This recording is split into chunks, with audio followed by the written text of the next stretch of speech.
We have enough microphone. Okay. So thank you, Andrea.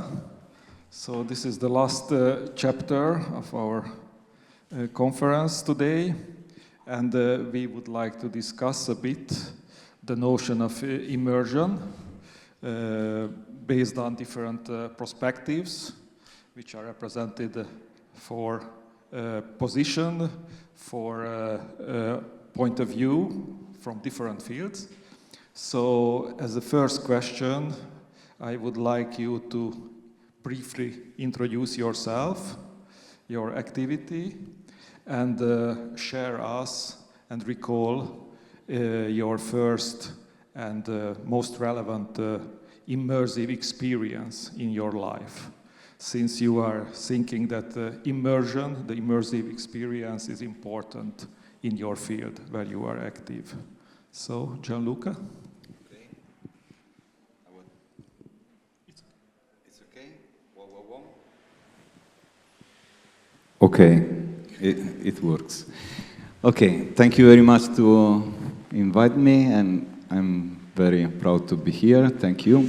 And yeah, my experience started as many of the people that are here in the previous millennium as a VJ. And I started in coding one of the first VJ software. And in 2004, I started with an event, live performance meeting, and we understood that the sharing of knowledge was much more important than the software itself, and we continue to organize this event. We have made the 26th edition now, and more than 20 years. And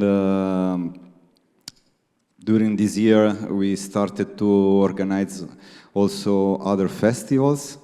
Photonica Festival, Live Cinema Festival, Electro Kids Festival, and Chromosphere Festival, so many events, and yeah, and now we are here, and yeah, and we continue on this way. So now is my activity is mainly as an organizer of audiovisual events. At the same time, we continue as a creative collective. Adorján? Okay. Hello. First of all, I would like to say a few words about our project and myself. That probably you know that in last year, 2023, that in Hungary, Veszprém was the European capital of culture, and we have several projects. I'm working for this. I've been working for this project, and we have several festival project and cultural events, like probably you know INOTA, for example. That's very important about immersive spaces. And from the beginning, we were thinking about that we need an immersive space. I mean, we have seen that would be good in Veszprém, that even for tourism and even that Veszprém is based mostly festivals and music, but we would like to improve it, and this way would be the best that going to immersive spaces. So we decided that to go like that, and after several revolutions and new versions, an old culture house in Veszprém has become an immersive space. Like the name is Code, is the center of digital experience, and something about the building that it has a main room. It's about 400 square meters, and it has 3 more rooms. And it's not ready yet, but I hope it will be ready end of this year sometime. And we are really have large plans with this, that to fill it with really good contents, and I think it can be a center of some kind of lab that about making new contents. So this is about our project. And what about your first experience? Originally, coming from the organizing events and festivals, and I have a lot of like from concerts, but mostly what I remember that the first was that I have good DJ friends in Balatonalmádi, and there we had some bunker parties on the hill, Veszprém, and that's what I remember. I don't know the year exactly, it's 1998 or 7 or something like that, but as I can remember that was my first. Okay, so your immersion was connected to the music and the party exactly, as well. Exactly, Okay. yeah, concerts and parties, yeah. Okay. So, Benedek, you are coming from a completely different field, from the museumology and the history. So what's your background? What's your activity field right now? You are running a museum. You are a museum director. So how can you connect yourself to immersion? Well, thank you for the invitation, but I still feel that I am the cuckoo's egg in the nest. So I'm really the different in all these things. I'm indeed the museum director. I'm now running the Semmelweis Museum of the History of Medicine. And previously I was the Director General of the National Museum. And before that I was again the Director of the Semmelweis Museum. So, and I'm a historian and a curator, and a bit of a lecturer as well. I think I'm maybe too traditional. So the point is that my first immersion, if we consider immersion or immersive exhibition, say, as something which is digitally based or digitally minded or IT minded, then I watched the Van Gogh exhibition a couple of weeks ago or months ago, and I have reservation about it. I usually have reservations about using IT technology in museums, but that's a different thing, you see, because I'm not talking about digital art, because digital art is art on itself, which could be presented in exhibitions.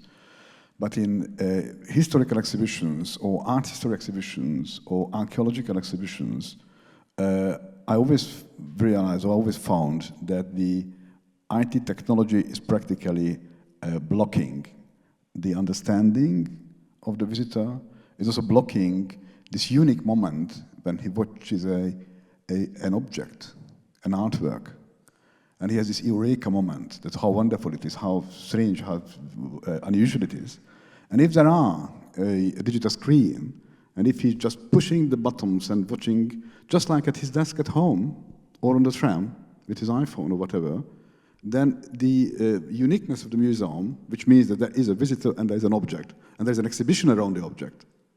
So that's completely ruined. So therefore, I'm quite conservative as a museum director, which doesn't mean that I always, forbade to my curators to use IT technology, but personally I dislike it because I think it's counterproductive. It could be very helpful, not in the exhibition rooms, but somewhere else in the museum.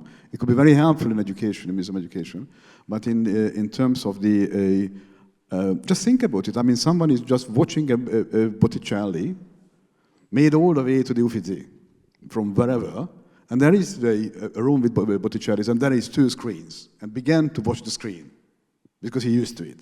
Does it really worth? Because I don't think so at all. So that's the problem with me, you see. And but if you think about immersion as to get involved the visitor or whoever into a world unusual to him, unseen by him earlier or her by earlier.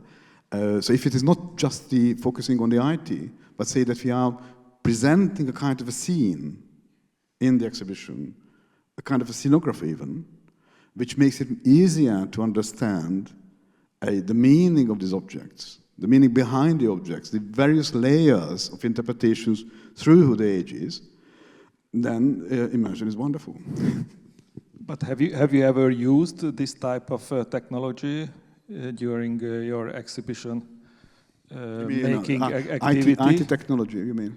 IT, yeah. This kind of technology to help to get a deeper understanding about that particular object from the history. Not really. No, I haven't actually. No, we are part of a project which is under the Horizon Europe network of the Union, and this is about using various kinds of IT technologies in exhibitions, which includes VR and augmented reality and all these funny little gadgets.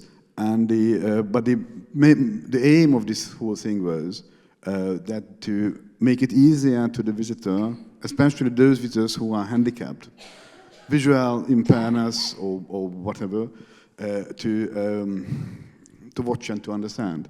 I know this project has been running for about 1.5 years, and I think we are about the midterm. So we have some outcomes by now, and that's going to be maybe my first experience when I am involved in the making and not the watching. Okay, so I think it's the time to try to describe what we are talking about, was this immersive experience. So I really wonder, how would you describe what is the most important characteristics of the immersive experience, how it could be effective as possible. So I just would like to mention some dimension, like multisensory stimuli as a kind of characteristics, or how important is the isolation from the real physical ambience around. And what about the loss of sense of reality? How important factor of this? And what about that an immersive experience, the immersive space has to be monumental and overwhelming and breathtaking and just completely exhaust your senses. And what about the individual versus the community? How important is the community experience to visit together an immersive space, or you have to use the VR glasses, which is a completely individual experience? So what's the difference between? And also, what's the aesthetical factor? So the aesthetical novelty or surprising way, or what about the technology in this construction? So what do you think? What's the most important factors to have an effective immersive experience? I think the most important factor is when we play in a club, no? We always have the issue that you can always listen to the music. And if you don't watch to the screens, you lose the images. No? It doesn't happen to us, no, because it's impossible that we lose the images. But I think the immersive space is very good for a general audience that they cannot lose the images, because everywhere there are images. So I think it's very important for the general audience, because I think that for us, I mean, the people that are interested in audiovisual contents, all the contents are immersive, because we make a large screen, but at the same time, some people can stay, can lose the images, because they are talking or making something else in a club or in a performance. So I think that for general audience is a great way to let them understand that the images are connected with audio and music and interaction if they are interactive. So I think this is the reason why also of the big success of this immersive room now, at least, and is a good way to let them understand that the visual is connected with the music. So the most important are the music and the image together. So that's already creates for you. I think it would be one of the reasons why, at space. least for us, is a good way to involve general audience that are not connected with these audiovisual artworks, and they can understand better because now they have images everywhere, and they cannot lose it, no, because they are watching somewhere else, and because I think that I repeat, for us, I mean the people that are involved in this field. Every performance is immersive in some way, because we lose ourselves in the visual, because is our passion, but it's not the same for everyone. So in the immersive room, you cannot lose the images as you cannot lose the audio in another place. No, if you go in a club or audiovisual performance, you could lose, no, the images. It is quite impossible to lose the sound. In the immersive space, you have these two things connected, as it is in the audiovisual performance in general, or audiovisual installation, but the visual takes the same characteristic of the audio. So I think this is, important to keep in this kind of art also people that are not focused on these audiovisual performances or show or installation. Okay, so the immersion means for you a kind of party situation or concert situation, where the music makes the rhythm, basically. Yeah, it's not a must, but it's a way to let the people understand that this visual and sound or interaction is strictly connected. Sometimes for sure in a club, you don't see the people all watching at the screen.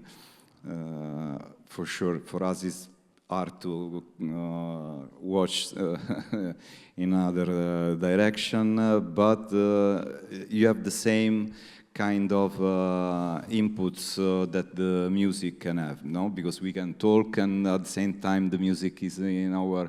But if the screen is on the back, we lose it. Probably if we talk, me and Andrea, no, we talk, and at the same time we see the screen. But for general audience, it's not a must. So the immersive space for sure help on this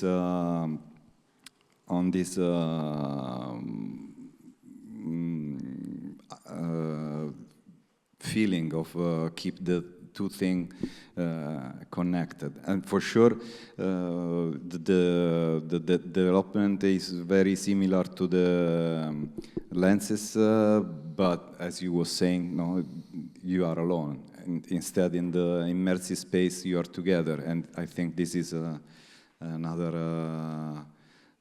very the brain waves get the collective vibes. Yeah, that's how I can interpret it. Okay, so Adorján, can you imagine an immersive exhibition in your new institution without music?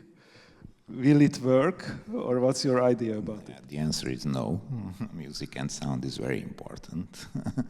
but actually what you had your list there, I think everything on that list is very, very important. I mean that in this institution we have several spaces, but there's an installation space where you can stand alone and get part of the installation, but there's a smaller room, a large, huge room that you can have several types of experiences getting there, and you can have it alone or together with other people. And what I really like about it, that I think that there's no limit what I can feel, that in these places that you can do anything what you want, and you can connect people with anything, that they can experience something really new, and it doesn't matter that they and it's very important that I think that it can bring together people, that even if they enjoy it alone, and after that they talk about it, about the experience together, because it's something new, something extra. Or even if something interactive, and they interact with the in the room, with the even with the sound or with the projection, and they can interact with each other. And I think it's very important that they together have a new experience, and this part is some new way that's very important for us. Okay, Benedek, did you use music ever in your exhibition practice, or do you think it's important, or what the others, actually, or you have another addition? So I did, or we did use music and even text. I mean, very nicely talked or formulated or pronounced. But actually, what you are saying, it does have a meaning.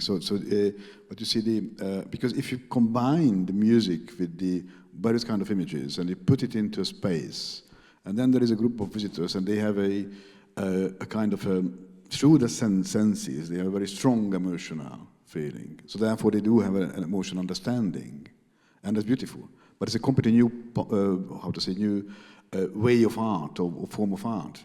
So because my problem is usually about the authenticity of the objects. You see, because if I would do the same, then the curator's work is more important than the original actors or artist's work, because the curator is going to interpret it in one way or the other.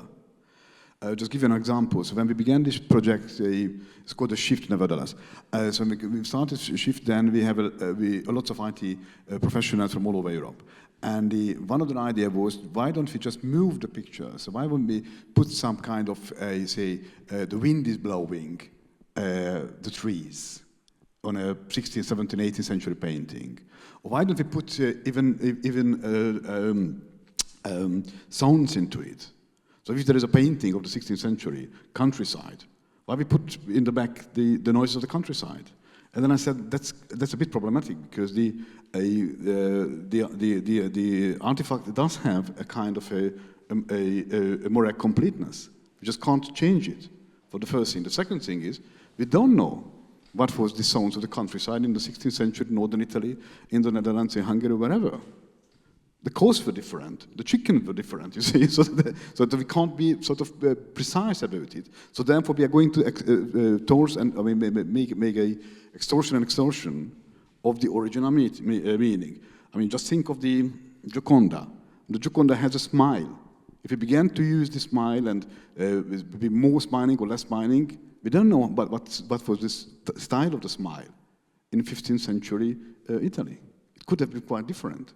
You see, and that's the problem, the authenticity problem. So therefore, I can imagine in whichever museum, an exhibition, when we use a kind of an immersive space, but that's always about the curator's message, his understanding, his views, which is quite fair.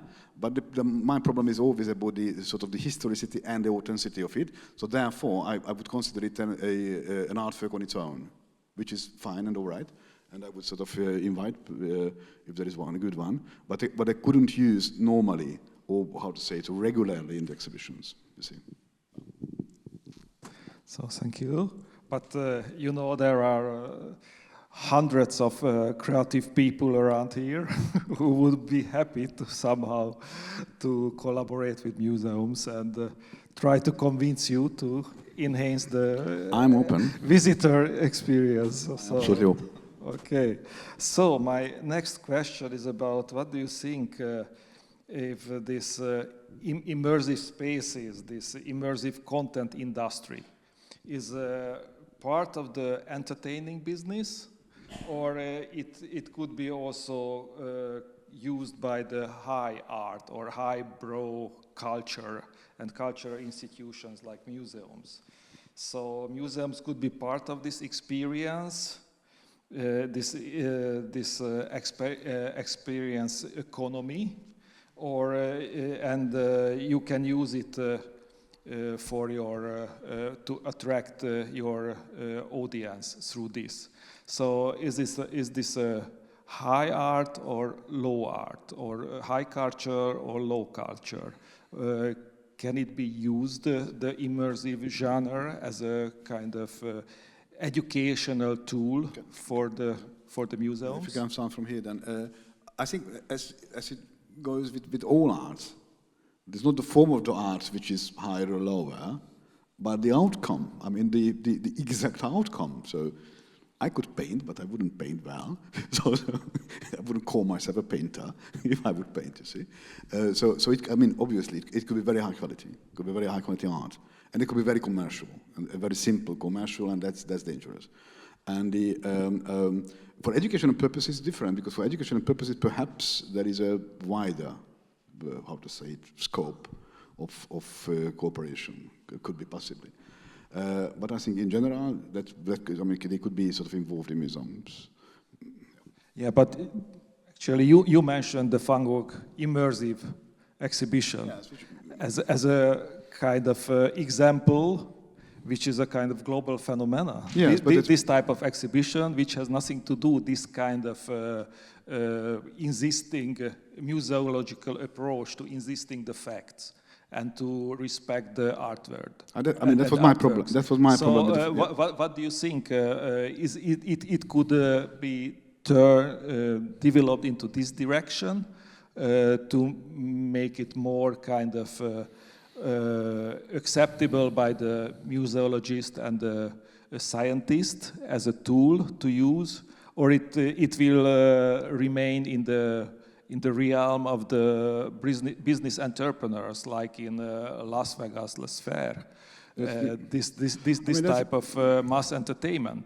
That's always a problem, and it is part a financial problem, because this is not a cheap thing to create an immersive space in a museum. So therefore, who is giving the money, they may have the objectives, and the objective could be very easily that it was an investment.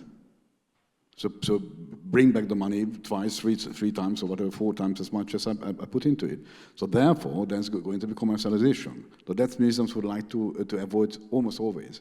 So I think that the fair museum management is trying to, because the main point is, we are not trying to attract the biggest number of visitors. That's a mislead.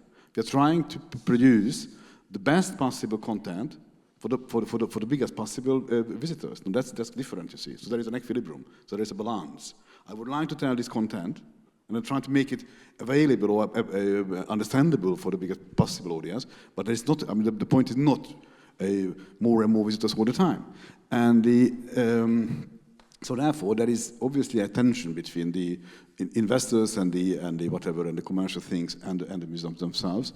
But the museums are public institutions which shouldn't be run solely on financial purposes, because if you do so, then it's not good. Yeah, but it's a clear tendency globally that the museums try to involve this type of genre, this immersive kind of attraction into their activity and into their buildings. So I think there are many examples of this. Surely, yes. You see, there's always depend on many things. Or there is just if you look at the number of the visitors as a main concern, there's a wonderful 19th century parallel. In the 19th century, when public museums were to be established one by one in every capital, every city in Europe, and within 40 or 60 years, dozens and hundreds of museums were opened, and they had quite nice numbers of visitors. So, for example, in the Musée du Louvre, in the late 19th century, they had about 200 to 300,000 visitors a year. So that's about 9.5 million today. And the British Museum was almost on the same level. So there were hundreds of thousands of people who visited museums in the second half of the 19th century. But that was the other thing, which was also a visual thing, which was also a show, that these were the freak shows. And the freak shows indeed had millions of visitors. So the museums were in a sense, losing the battle, but actually we didn't. The freak shows were gone. They have been gone. Immersive exhibition has arrived. Yeah, I understand. Yeah, absolutely. So I'm not saying. I'm just saying that if you have in mind that there's a commercial interest for creating shows, and they're using a new art form like immersive, whatever thing, exhibitions, solely for their financial purposes, that's uncomfortable. But I don't think we have to. Well, we should compete with them on their own field. So that's one point. So we should involve them, but be more cautious and sort of more, how to say it, demanding on the level of the content or the meaning or the points of the exhibition. So, Adorján? Yeah, I mean, it's a very important dilemma about how to use like this institution, and we already have this problem that, as you told, that the entertainment is business. I mean that if you need to support the institution and keep it up going, then you have to show entertainment. But it's a different way. The other way is that about the what you called high art or what's the word for that? I would think that I think that it's very important to show it also. I mean, to go into that direction. And immersive spaces can help the understanding, a new way of understanding and connecting people to art, and I think the best would be to go only this way, but I think we have to go to both directions, and that can work somehow, but it's a big problem, I think. So how is with the museums in Rome? I think it could be a real challenge. Yeah, maybe it's not the best example to do, because we have a lot of problems with spaces in Rome, so the immersive space is quite far. But I think the immersive space is just a canvas. So it depends from the artist and from the curator. So it can be used for pure artistic content, at the same time can be used for pure entertainment content. As I was saying before, is a good way to bring a general audience to this kind of art. So, for example, in one of our events where we was using an immersive room, we was using both. So we was using what is maybe the worst kind of immersive room, this Klimt, Van Gogh and shitty stuff. That is terrible from my point of view, but at the same time can bring people. And together with this Klimt stuff, there was Gabor Kitzinger, for example, artwork after. So we choose to bring this kind of artwork that can bring a lot of people coming, but then after the small loop of Klimt, there was 5 artists that was making an artwork for the immersive room. So I think can work in both ways. Then you can choose to be only on one side or only on the commercial side. We made this experimentation in this event to try to combine these two aspects. So I think it's just a Canva. It's just a tool for artists to is a new. We have seen that is not so new, but anyway, what is new is for sure the technology and the possibility to do it without monumental cost, and so I think it's just a Canva, and it depends how you want to use it. Okay, so I really would like to ask you what do you think about why this immersive experience is so popular? So we can really see the proliferation at global level of this immersive exhibition projects and more spaces, like kind of institutions dedicated especially for immersive experiences. So is this just an artificially induced kind of mass demand, or it's just the development of the technology and the audience just got what they always wanted to get? With these experiences in the immersive spaces. So what do you think is a kind of basic demand for the human mind to have this experience? Benedek? Possibly, yes, possibly. So because it's complete, so it plays with many of your senses, and therefore it gives a sort of I suppose a deeper kind of emotional how to say it, storm in your mind, and people love it, and you can feel yourself being somewhere else, out of ordinary life and so on. So it does have enormous capacities and possibilities, obviously. Yes. So I think this is the reason. So that's the basic for your business plan as a new institution planner.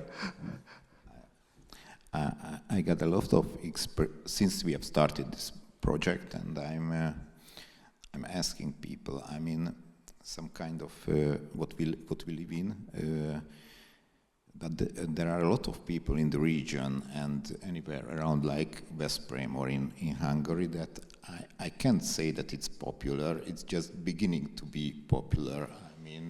Because they have never met it. I have to say it. I mean, it's even for us, it's the beginning. But I mean, as with the technology development, as it develops now, and about month to month, year to year, I think it's just now starting something, and there are new ways coming up, and I think it's just becoming popular now, and these new ways and new directions. Now you can decide the directions you are going to. So I think this is some kind of beginning of the development. Gianluca, you have more than 20 or 30 years experience, so it was always this kind of demand for immersion. When you started VJing? My first answer could be, I don't know. I mean, as I was saying before, for us, could be immersive, a good work of an artist in a good place with a good projection. But as I don't want to repeat the same thing, that it allows people that are do not understand that they have to see an audiovisual performance for 45 minutes with keeping the attention on a screen. And I think this could be at the same time the immersive because you lose yourself in the screen, but it's not for it's not for all, because not everyone is coming from this kind of art, and it's not easy to focus the attention on the screen for 45 minutes watching crazy stuff. In the immersive room is easier, no? Because you everywhere you watch, or also if you do not watch, you have the same feeling of the audio that is always reaching your attention. At the same time, they are very beautiful. No, we cannot say that it's better than a screen on a wall. So I think that the combination of these two aspects make the success of these immersive spaces. And that's instinctive of the human nature. You think so? Yes. Yes. Yes. At the same time, yeah, it helps also to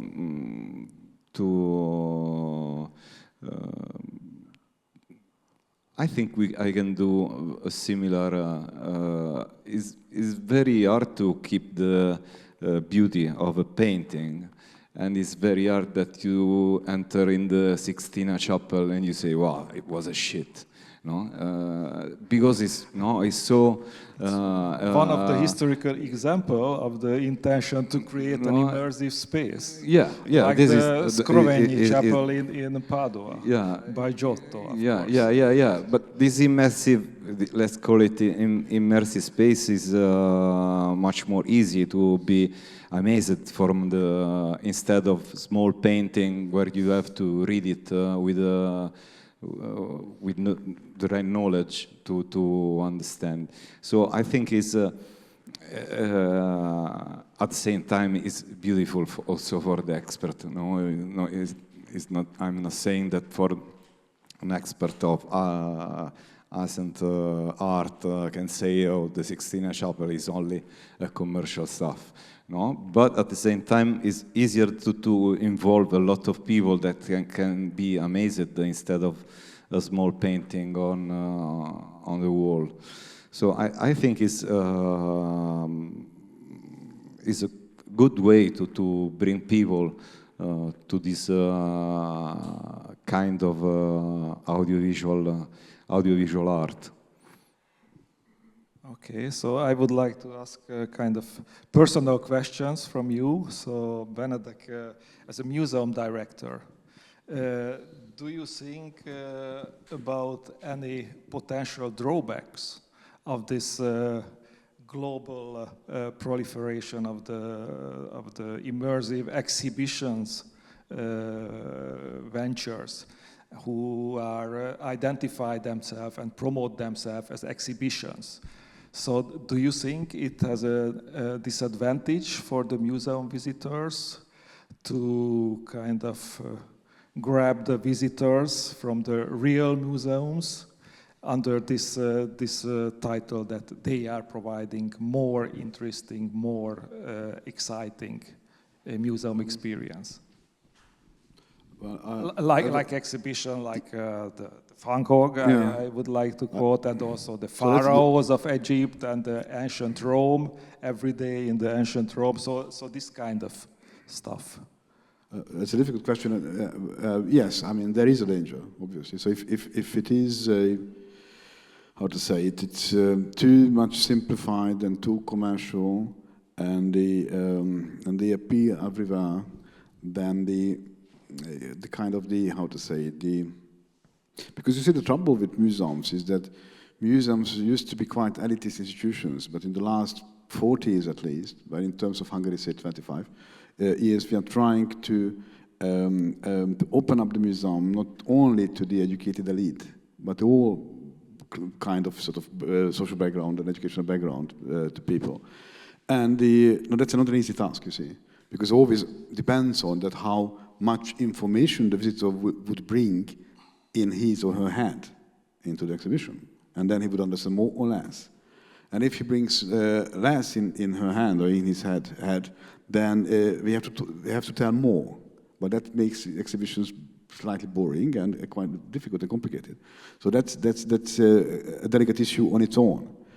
And but nevertheless, you see, there is an obvious strive from any kind of good museum management that we try to open up and try to make access to many people.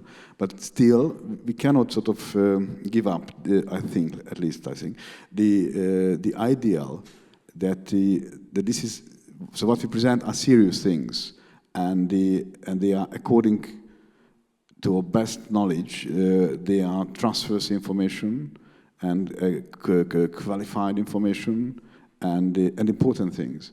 And so not a, how to say, it's not a, so not a commercial, not a just silly or whatever things. And there could be a danger. So I mean, if it becomes, I mean, the immersive exhibition, traveling immersive exhibitions become an industry. I think in all kinds of sort of industrial approach, there is a danger in culture. So the best example, I don't know how many of you have seen or would watch Hollywood movies from the 1950s and 60s and 70s. And you think of that we could still watch the movies made in Italy or France, or for that matter Hungary, or Poland in the 1950s, 60s and 70s, because they are as good that even after 40 or 70 years they are watchable. That tells you something about the industry and the industrial approach and or the business-like approach and the kind of an artistic approach. So there is a danger, but we have to cope with it. So that is, Okay, so Adorján, I have the question about your plans with your new institution, and what kind of cultural impact do you expect from your new institution if you try to really deeply embed in the regional cultural scene? First, I would like to reflect to the other question that just there's a different aspect like what we have like in not in Budapest but like Veszprém or the other towns. I mean that tourism is very important for us, and there's always a critical limit that people come to a city, and if they just come for one day, or they sleep there and stay for another day. And we will have code, but we have a prison museum. Yeah, I mean in the castle there was a prison. Immersive?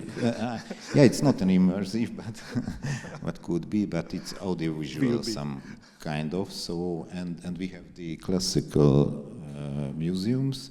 And when people come now, and there are several other things in the town or in the region or around that they will come and also go to the classical museum also, and then they have 2, 3, 4, 5 things to visit. So it helps each other in these ways. And connecting to the question that it's very important for the cultural life of the region and for the region and Veszprém, but I think it will be important also for the country and Hungary. I mean, we are trying to connect a lab to the code, the developing contents, and go there and work on cultural issues and thematics, and I think it can be some kind of center of immersive spaces and developing contents, and it has an effect of even with the university in Veszprém and the technology and cultural life for the whole region. So I think it will have an effect on everything. Thank you.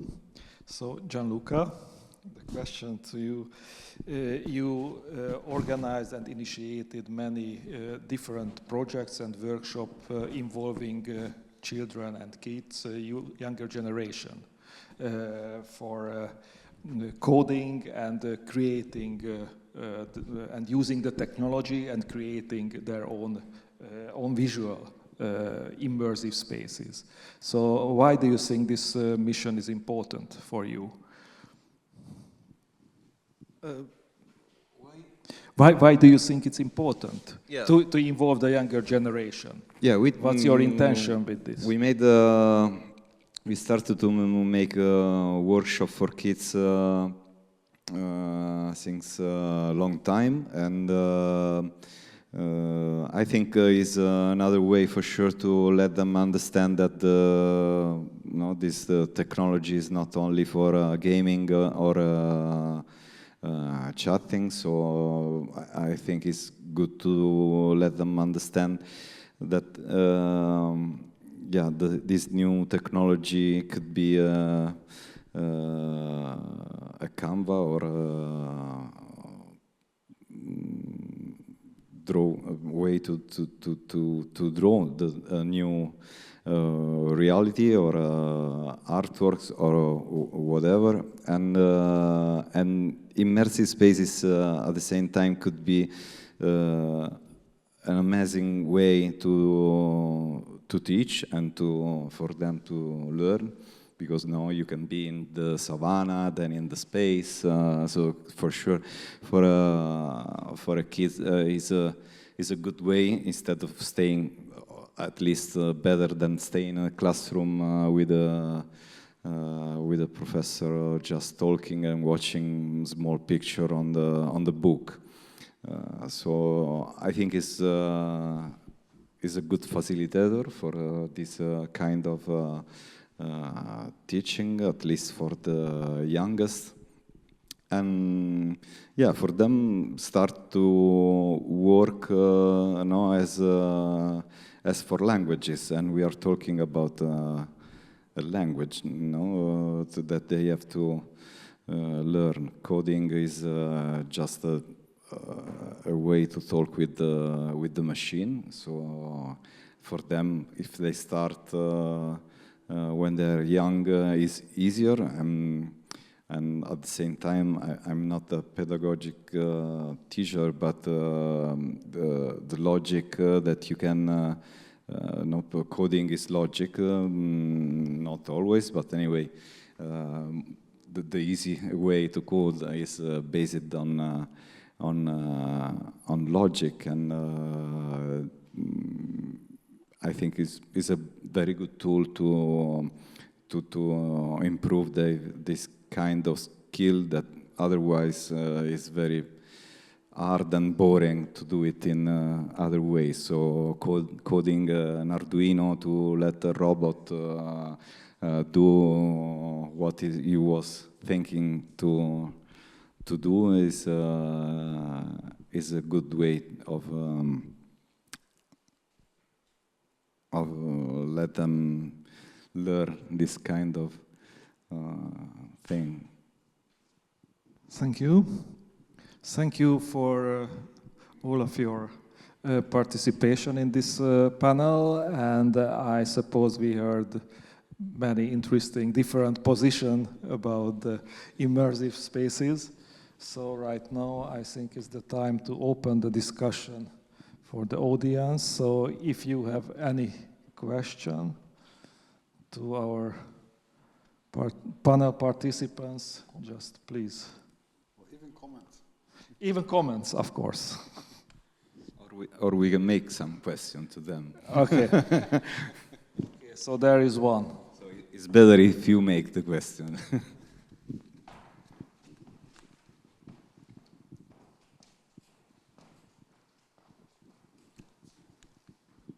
Thank you.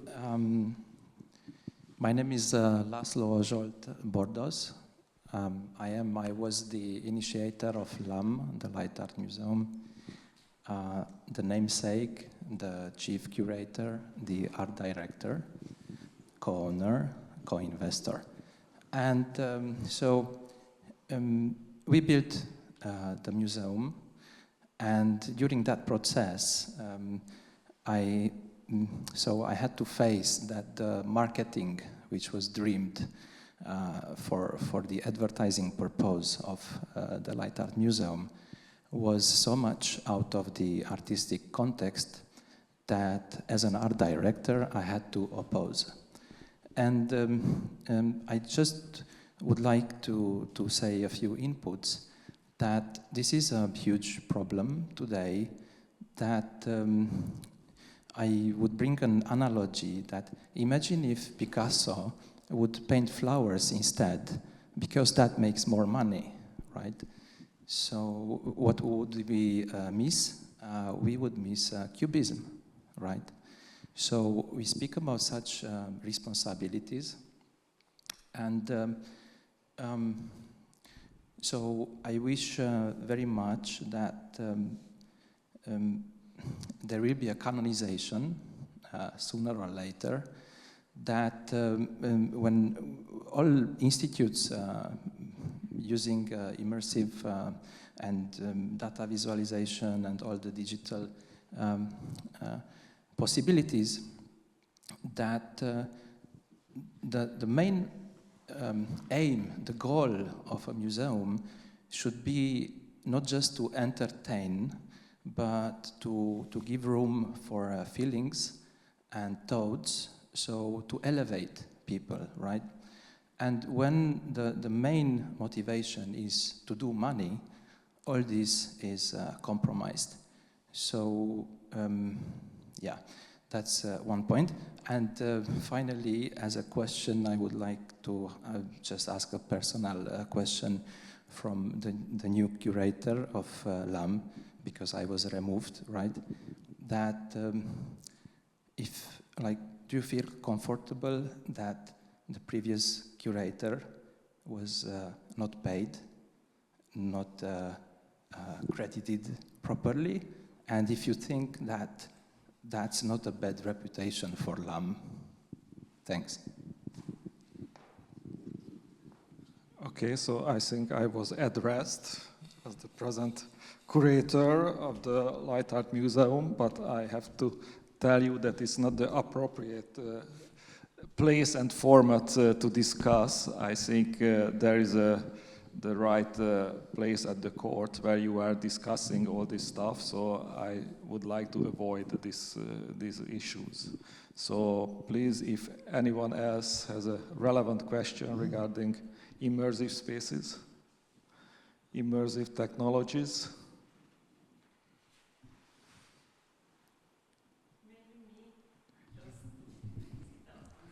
Yes.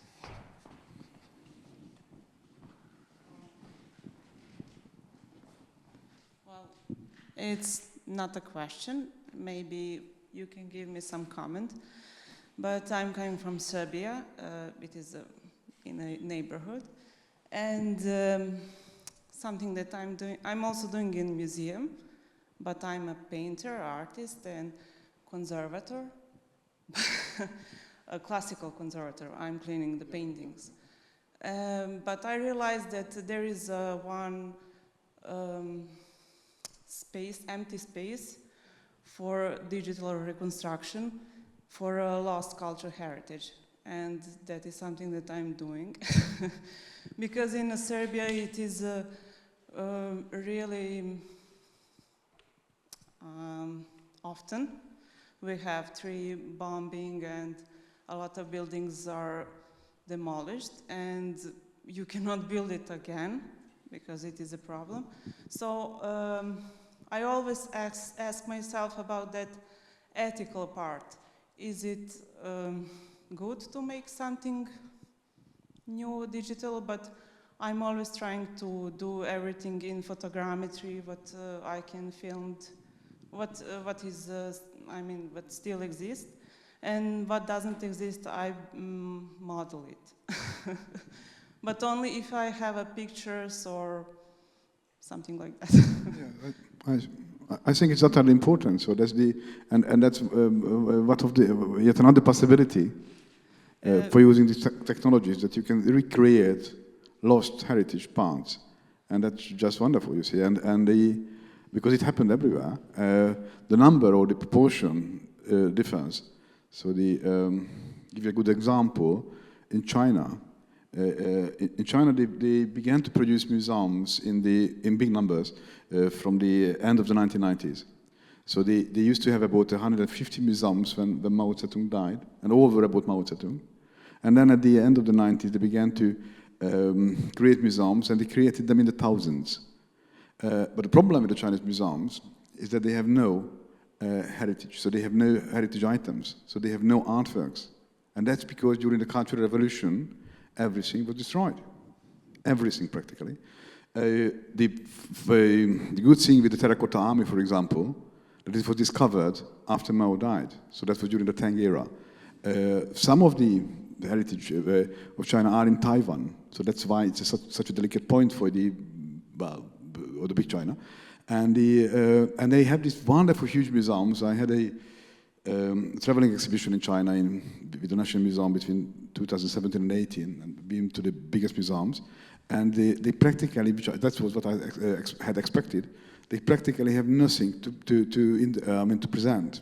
In some of them there are National Museum in Beijing, Shanghai Museum in Shanghai, but many of the big size museums, they have practically almost nothing to present. So therefore they use very widely IT technology in various ways to give a feeling, because these museums are for a kind of building up a civic pride, an identity of the people, and so on and so on. And so that's I think that's one of the possibilities indeed. But we always must be very careful. During the recreation is not a creation. So that's always the biggest danger. So in Hungary, for example, in the last couple of years, they are recreating, in a sense, they say recreating lost medieval castles and palaces. But the problem is that they didn't like that any time. So that's a fake, whatever, recreation. So that's awful. And it happened the same thing in Turkey, for example. And so people can build for themselves a never existed past. And I think in this sense, using IT technology, including the immersive space, is much better, because you don't do it or made it from concrete and steel and whatever. So, yeah. But I think I agree with you, so that's, yeah.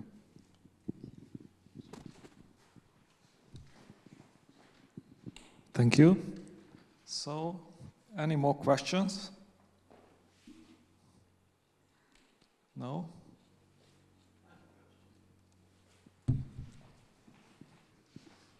So I was just wondering whether immersive experience could be really musealized. I mean that, for example, team labs, trying to do that approach. But as to my understanding, all of these immersive experience are related to the field of exhibitions and not the field of the museum. So for all these world expositions, we heard some examples, for example, in the previous sections in the morning about Osaka Expo 1970, the first stereoscopic imaging that was showcased the Paris exposition in the end of the 19th century. So all these artificially recreated spaces connected to these huge multimedia events that are connected mainly to the exhibition experience and not the museum experience.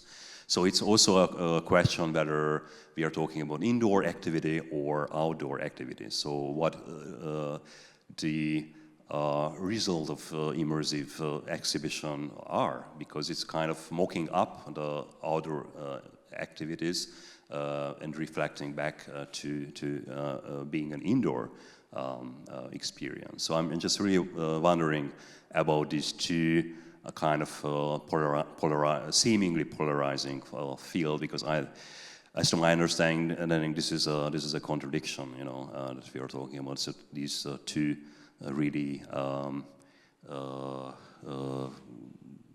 two levels of understanding what we are dealing with here. And in the case of LAM, because it's embedded in the name of the institution, that it could be or should be or wanted to be a museum, which also means this kind of approach how to institutionalize a medium which is still into being, emerging, right?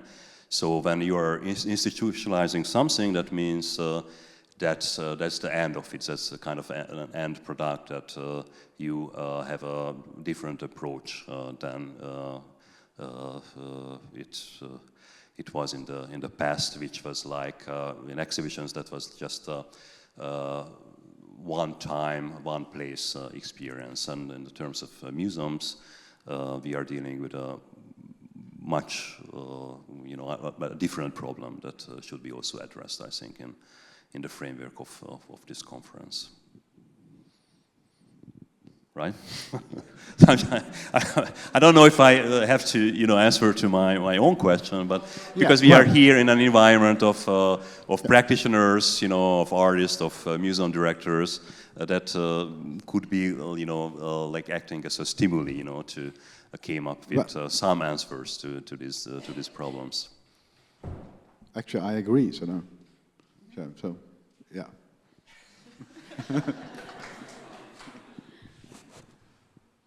So, actually, was it an answer, or? Many questions. Sure.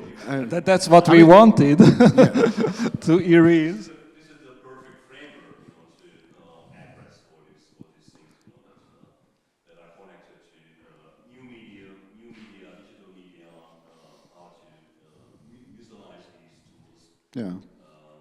What is the best, kind of like space that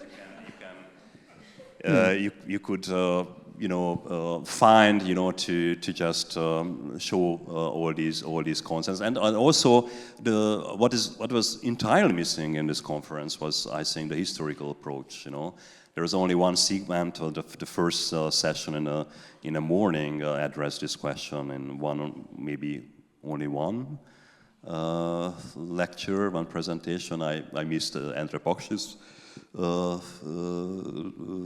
paper, so I don't know whether it came up during his presentation, but we were talking about these things, that you eventually don't know. You are existing in a contemporary world, that and you have this very intuitive approach to find a solution to some problems that you already did your ancestors. So I think it would be quite important to just conduct some research on that, and to connect certain problems with like solutions that were already addressed in the past. Like I mean in the 100 years of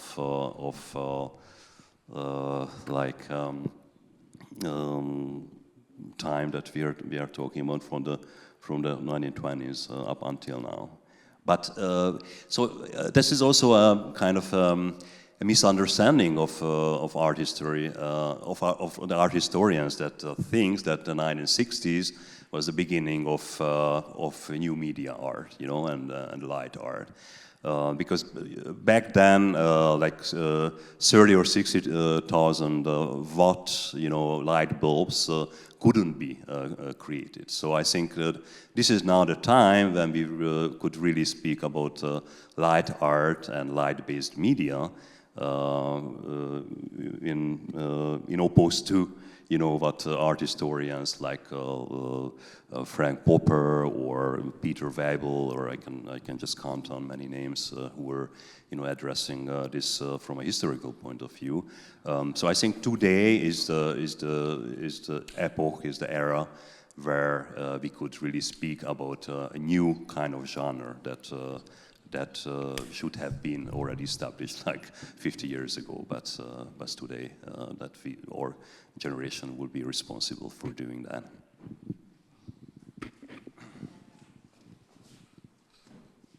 Thank you. Yes, just wanted to say I totally agree, and I think today is a huge problem that these immersive exhibitions are actually not made by artists, but made by designers. And designers are not artists, for me, like it's different. And And I think, you know, the problem is that it's emerging so fastly, this industry, that we can't keep up. And therefore, I think it's important to, you know, educate, like, artists in the universities and mentor them and help them to, you know, to actually prepare them to do these exhibitions. So today, you know, these Van Gogh exhibitions, there's a lot of like immersive exhibitions which are drawing people away from, you know, the traditional museums and the modern art museums. And I think this is a problem because, you know, people are going and seeing art which is eventually not art. In my opinion, this is my opinion. And therefore, we are, for example, trying to build a community in Sydney where we would like to mentor and educate artists from all over the world. And I think it's very important to understand that these exhibitions, like immersive exhibitions, are not actually art exhibitions most of the time. And what I'm interested in, for example, when I see an artwork, like, for example, what you said, Marcy, that, you know, these artists from the 70s, or for example, Bill Viola, who is like a big video artist, like, where is he now, you know? What is he doing? He didn't die, so why he's not doing an immersive exhibition, you know what I mean? Like, where is he? And yeah, so I think that's very important, that it's very about money now, because it's drawing attention and people in this industry, like, for example, tourists and visitors, and it's like drawing people away from the real art community, I think. So, and from the museums where we can see real artists. So I think this is today's issue. Yeah, I just wanted to say a note about this. Thank you for all the comments. Is there still anyone who would like to make comments or response for these comments? I don't really feel obliged, so that's the. I think they're very important questions and very important comments, and but it will take very long time to get into the. I mean, this was almost another lecture, and I mean, to react to this, we take sort of, I think, half an hour. So that's the thing for next time. So when you organize things like this next time, then you have a good start with new problems, and so that's it. But I agreed many of the things you mentioned. I mean, any of you. So thank you for the participants to ignite this kind of enthusiastic debate among the audience. So thank you for your participation. Thank you for coming, and I suppose the conference has finished now. And probably we are still in time. So thank you for coming. Thank you for the participants of the workshop to come to Budapest and start the work tomorrow. And we are really wonder about the result at the weekend, about the brain data visualization at the LAM 360 immersive space. So probably you are all welcome. I don't know exactly what's the protocol to enter the museum, but if you are interested in, I suppose you are welcome to see the result of the workshop. So thank you for coming, and see you next year or soon.